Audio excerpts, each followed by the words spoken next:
यह कहानी एक गरीब कुम्हार की बेटी मरियम की है, जो अपने हुनर के लिए पूरे गांव में मशहूर थी। वह बड़े ही खूबसूरत मिट्टी के बर्तन बनाया करती थी, लेकिन एक दिन उसकी मेहनत मिट्टी में मिल गई, जब एक घुड़सवार नौजवान, जो किसी शहजादे की तरह सफ़ेद लिबास में था, उसके सारे बर्तन तोड़कर चला गया। मरियम के लिए यह सदमे से कम नहीं था, मगर उसने हिम्मत नहीं हारी। उसने उस नौजवान से अपने नुकसान की भरपाई के लिए उसकी अंगूठी मांग ली। वह नौजवान पहले हंसा, मगर फिर उसने मरियम की आंखों में छलकते आंसुओं को देखा और अपनी कीमती अंगूठी उसे दे दी। मरियम के लिए वह अंगूठी किसी इनाम से कम नहीं थी, मगर जब वह घर पहुंची तो उसे एहसास हुआ कि वह अंगूठी कहीं गिर गई है। उसे लगा कि उसकी किस्मत ही खराब है, लेकिन रात में उसका छोटा भाई समीर उसके लिए वह अंगूठी लेकर आया, जिसे पाकर मरियम की खुशी का ठिकाना नहीं रहा। मरियम के घर की हालत अच्छी नहीं थी। उसके अब्बा मिट्टी के बर्तन बनाया करते थे, मगर बीमारी की वजह से अब यह काम नहीं कर सकते थे। ऐसे में घर चलाने की जिम्मेदारी मरियम पर आ गई। उसने बर्तन बनाने का हुनर सीख लिया और अपनी मेहनत से पूरे गांव में अपनी पहचान बना ली। एक दिन गांव के एक अमीर आदमी के बेटे जाहिद ने मरियम के हुनर को देखा और उसे यकीन दिलाया कि उसकी बनाई हुई चीज़ें शहर के मेले में खूब बिकेंगी। यह सुनकर मरियम के दिल में उम्मीद की एक किरण जगी। उसने नए जोश के साथ और भी अच्छे बर्तन बनाए, मगर तभी उसकी मुलाकात फिर से उसी घुड़सवार नौजवान से हुई। इस बार वह आया तो था मरियम का नुकसान भरने, मगर मरियम के मन में उसके लिए कई सवाल थे। वह नौजवान अब मरियम के आसपास नजर आने लगा था। पहले जहां उसने उसका नुकसान किया था, अब वह उसके हाथों में पैसे रखकर चला जाता। मरियम के दिल में सवाल उठने लगे, कौन था वह? क्यों बार बार उसके सामने आ जाता था? मरियम मेहनत करने में यकीन रखती थी। उस दिन उसने अपने हाथों से बनाए बर्तनों को बेचने के लिए दूसरे गांव जाने का फैसला किया। वह सुबह ही निकल पड़ी और पूरा दिन गांव के चक्कर लगाती रही। एक एक घर जाकर वह लोगों से कहती, खाला, यह बर्तन ले लो। चाचा, ये गिलास देखो, मिट्टी का बना है, मैंने खुद अपने हाथों से तैयार किया है। लेकिन किसी ने भी उससे एक बर्तन तक नहीं खरीदा। उसकी मायूसी अब इंतहा को छू रही थी। शाम होते होते वह थककर चूर हो गई थी और मायूसी से उसकी आंखें भर आईं। क्या फायदा इतनी मेहनत करने का? यह सोचकर उसकी आंखों में आंसू छलक आए। अब अंधेरा धीरे धीरे फैलने लगा था और उसे अकेले अपने गांव लौटने का डर भी सता रहा था। तभी अचानक घोड़े की टाप की आवाज उसके कानों में पड़ी। उसने जैसे ही पीछे मुड़कर देखा तो उसके पैरों तले से जमीन खिसक गई। वही अनजान नौजवान सफेद लिबास पहने धूल उड़ाता हुआ घोड़े पर सवार उसकी तरफ बढ़ रहा था। मरियम के चेहरे पर डर के भाव आ गए। नौजवान घोड़े को उसकी तरफ बढ़ाकर रुका और बोला, आज तुम्हारे चेहरे पर बहुत मायूसी है। मरियम ने कोई जवाब नहीं दिया। वह उसकी बातों पर यकीन नहीं करना चाहती थी, लेकिन फिर वह कहने लगा, देखो, यहाँ से थोड़ी दूर एक बस्ती है जहाँ लोग मिट्टी के बर्तन लेने के लिए तरस रहे हैं। अगर तुम वहां जाओगी तो तुम्हारे सारे बर्तन हाथों हाथ बिक जाएंगे। मरियम को उसकी बात पर शक हुआ। ये कौन है? क्यों मेरी इतनी मदद करना चाहता है? लेकिन हालात ने उसे सोचने का मौका नहीं दिया। नौजवान ने घोड़े से उतरकर उसकी तरफ हाथ बढ़ाया और कहा, आओ, मैं तुम्हें वहां तक छोड़ देता हूँ। मरियम के दिल में डर था, लेकिन वह यह भी जानती थी कि उसके पास और कोई चारा नहीं था। वह नौजवान के साथ पैदल ही चल पड़ी। रास्ते में हर कदम पर उसे डर लग रहा था, लेकिन उसके पास भरोसा करने के अलावा और कोई विकल्प नहीं था। कुछ देर बाद वे दोनों उस बस्ती में पहुंचे। वहां का नज़ारा देखकर मरियम हैरान रह गई। चारों तरफ सफ़ेद लिबास पहने मर्द और काले कपड़ों में औरतें थीं। वे सब बहुत अजीब नज़रों से उसे देख रहे थे। तभी वह नौजवान उन लोगों के पास गया और इशारे में कुछ कहा। फिर एक पल में सब औरतें मरियम के पास आ गईं और उसके बर्तन खरीदने लगीं। लेकिन इस बार उन्होंने ना सिर्फ बर्तन खरीदे, बल्कि उसकी मेहनत की कीमत भी अच्छी दी। मरियम की खुशी का ठिकाना नहीं रहा। कुछ ही मिनटों में उसके सारे बर्तन बिक चुके थे। वह मुस्कुराते हुए उस नौजवान की तरफ देखने लगी, जो अब भी उसी की तरफ देख रहा था। उसकी नज़रों में कुछ था जिसे देखकर मरियम का दिल तेजी से धड़कने लगा। अब रात के 9 से 10 बज चुके थे। मरियम को घर पहुंचने की चिंता होने लगी। उसने नौजवान से कहा, अब मुझे मेरे गांव छोड़ दो, बहुत रात हो गई है, मैं अकेले नहीं जा सकती।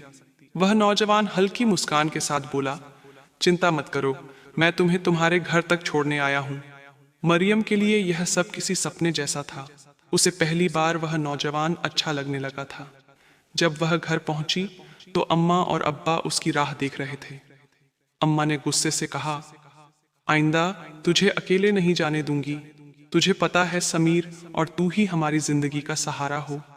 मरियम ने हंसकर अम्मा की तरफ देखा, फिर उसने जेब से पैसे निकाले और अम्मा के हाथ में रख दिए। इतने सारे पैसे देखकर अम्मा और अब्बा दोनों हैरान रह गए। अब्बा ने हंसते हुए कहा, अरे मेरी मरियम तो माहिर हो गई है बर्तन बनाने में। लोग इसके बनाए बर्तन पसंद करने लगे हैं। मरियम सिर्फ मुस्कुरा दी। उसने किसी को नहीं बताया कि इस बार बर्तन बिकने की असली वजह वह अनजान नौजवान था। अगले दिन वह फिर बर्तन बनाने में लग गई। अब उसे अपने काम में और भी मेहनत करनी थी, क्योंकि फेस्टिवल करीब आ रहा था। जाहिद भाई ने उसे बताया था कि यूनिवर्सिटी में होने वाले फेस्टिवल में उसके बनाए बर्तन रखे जाएंगे।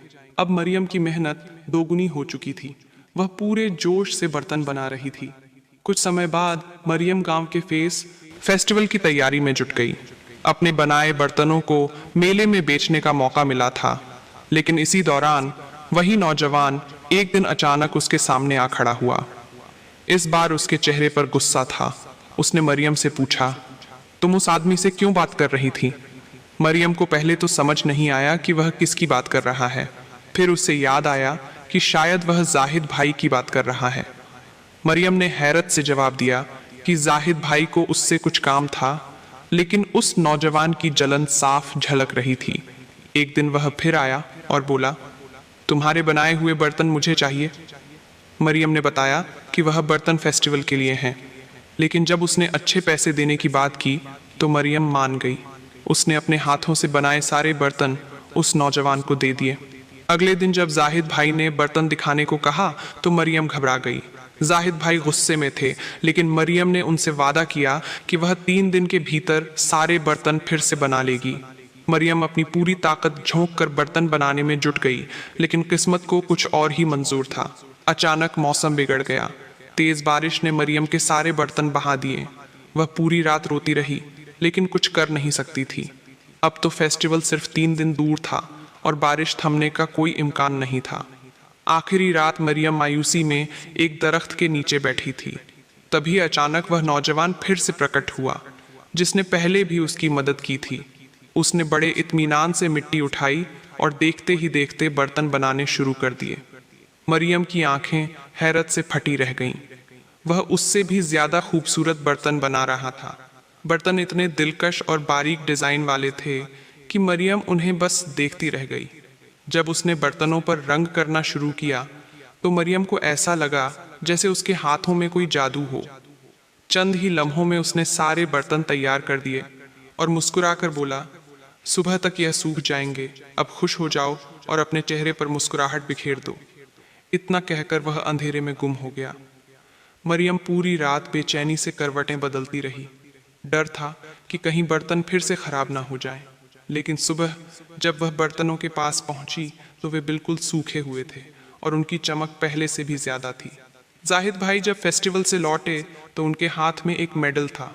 उन्होंने खुशी खुशी बताया, तुम्हारे बर्तन बहुत पसंद किए गए। बड़े बड़े लोग आए थे और उन्होंने खूब तारीफ की। सारे बर्तन हाथों हाथ बिक गए। मरियम खुशी से फूली नहीं समा रही थी, लेकिन अब उसे उस अजनबी का शुक्रिया अदा करना था जिसने उसकी इतनी मदद की थी। वह उसी जगह पहुंची जहां वह नौजवान अक्सर मिलता था, लेकिन वह वहां नहीं था। मरियम ने कई दिन इंतजार किया, लेकिन वह फिर नहीं आया। अब मरियम के बनाए बर्तन पूरे गांव में मशहूर हो गए थे। उसने और भी खूबसूरत बर्तन बनाए और उन्हें बेचने के लिए उसी बस्ती की तरफ चल पड़ी जहां उस नौजवान ने पहली बार उसके बर्तन बिकवाए थे। लेकिन इस बार वह रास्ता भूल गई। तभी उसने देखा कि एक बूढ़ा आदमी एक दरख्त के नीचे बैठा हुआ था। मरियम ने उससे पूछा, बाबा, मुझे उस बस्ती का रास्ता बता सकते हैं जो जंगल के उस पार है? बूढ़ा चौंका और बोला, तू वहां क्यों जाना चाहती है? वह हमारी बस्ती है जहां किसी बाहरी को जाने की इजाजत नहीं। मरियम ने उसे अपने बर्तनों के बारे में बताया और कहा कि पहले भी उसने वहां बर्तन बेचे थे। बूढ़े ने उसके बर्तन उठाकर देखे और मुस्कुराकर बोला, वाकई ये बर्तन बहुत खूबसूरत हैं, हमें इनकी ज़रूरत पड़ती है क्योंकि हम रात भर पकवान बनाते हैं। लेकिन मुझे इस बात पर हैरत है कि तुम्हें वहाँ का रास्ता किसने दिखाया? मरियम मुस्कुराई और जवाब दिया, एक नौजवान ने जो घोड़े पर सवार होकर आता है। वह अक्सर हमारे गांव आता है। यह सुनकर बूढ़ा हल्के से मुस्कुराया और बुदबुदाते हुए कहने लगा, सरदार तो ऐसे ही हर गांव में घूमता फिरता है, लेकिन मैं नहीं जानता था कि वह तुम्हें इस बस्ती का रास्ता बता देगा।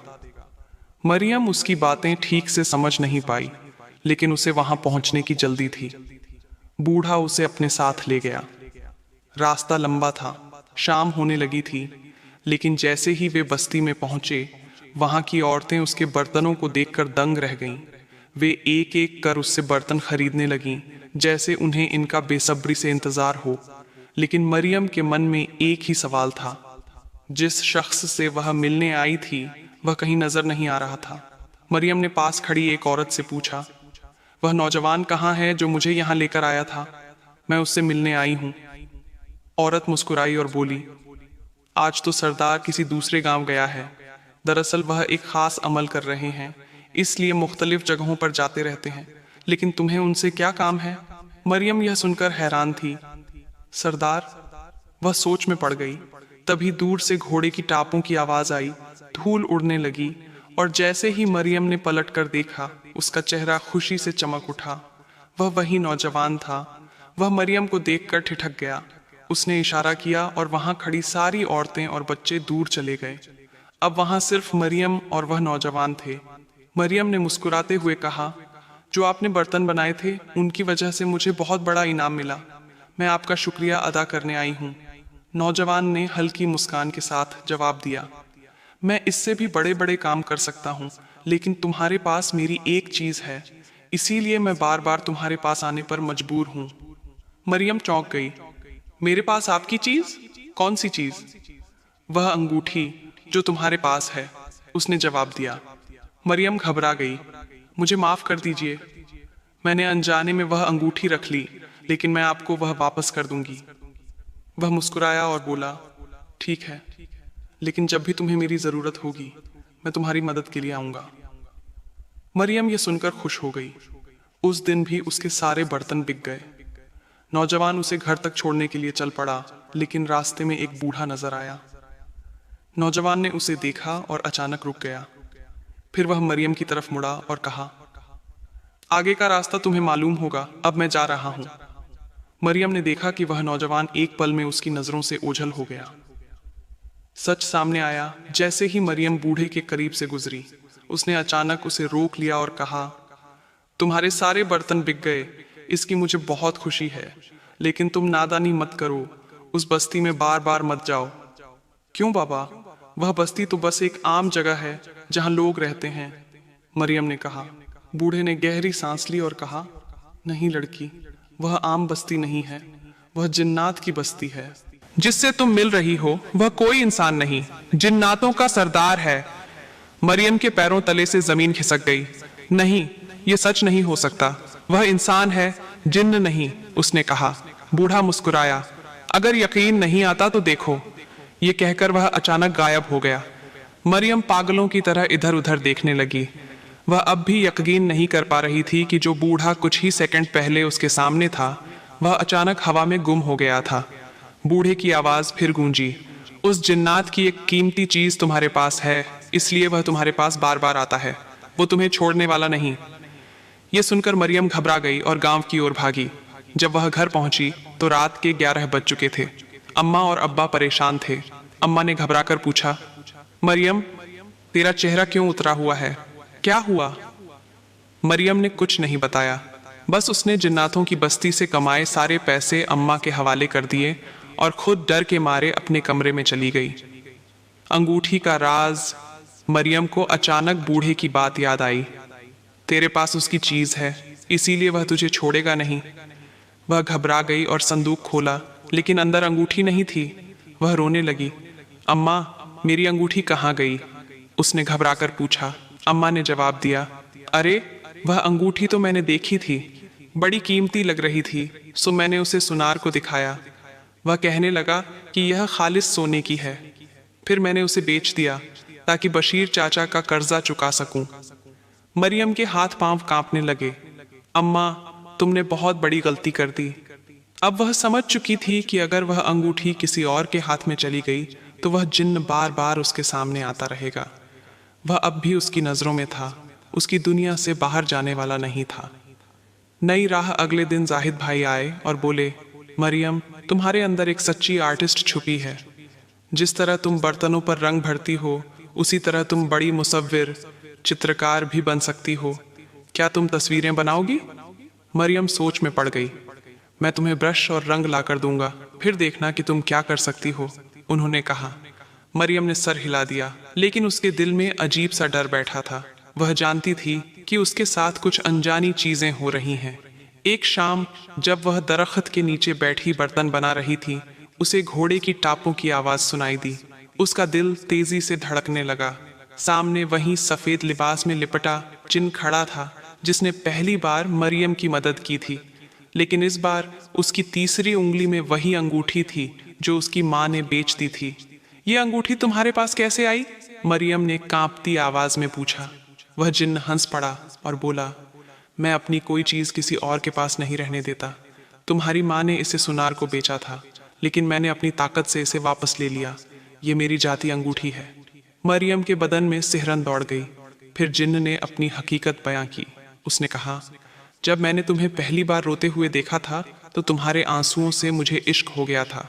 तुम्हारे आंसुओं में कुछ था जो मुझे अपनी ओर खींचता रहा। मैं इंसान नहीं, जिन्नात हूं, पर तुम्हें नुकसान नहीं पहुंचाऊंगा। मरियम खामोशी से सब कुछ सुन रही थी। तभी जिन्न ने अचानक उसकी अधूरी बनी बर्तनों की मिट्टी को उठाया और एक ही झटके में खूबसूरत बर्तन बना दिए। पहली बार नहीं था जब उसने ऐसा किया था।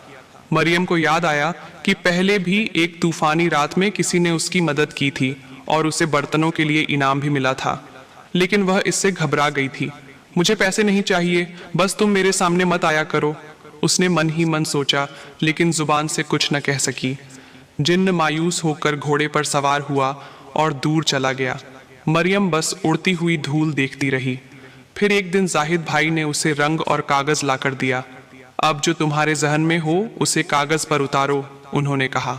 मरियम ने अपनी आंखें बंद की, लेकिन उसके जहन में कोई और तस्वीर नहीं, बल्कि उसी जिन्न की शख्सियत उभर रही थी।